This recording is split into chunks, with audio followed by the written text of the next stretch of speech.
Hi, it's Demetra. Welcome to Sweet Savant. We're going to talk a little bit about pork ribs today.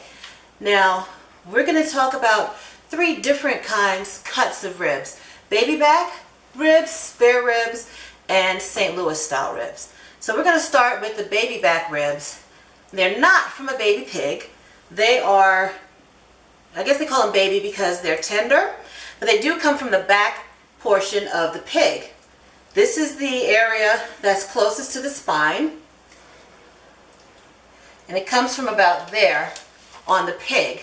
Now these are tender because of the area that they're in, and they're shorter than your spare ribs, which are these, which come from lower on the pig.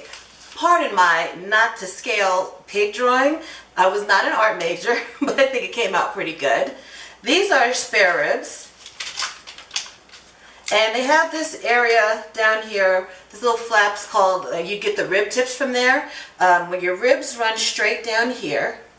And this area, you have some cartilage that kind of goes every which way, making it a little more difficult to cut a straight rib, but still really delicious. You probably would cook this a little lower and slower, where your baby backs, you could probably get away with cooking them over direct heat on your grill if you were careful and you watched it, and you could get it done in maybe 90 minutes or even less if you're lucky.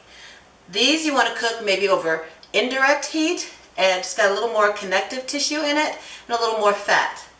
Now your St. Louis style ribs are these spare ribs, but just cut down a bit. You see, they just cut this flap off, so you have just that straight rib section without this extra flap. So that's your St. Louis style. So basically it's the same thing, just trimmed down.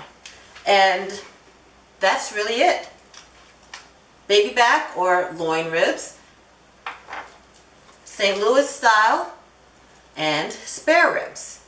We didn't talk about country style ribs because they're not really ribs. They're like a chop cut for near the shoulder that's not part of the rib bone section. So it's not really a rib, so I didn't address that today. But that's your ribs, pork ribs 101. Thanks so much, and have a delicious day.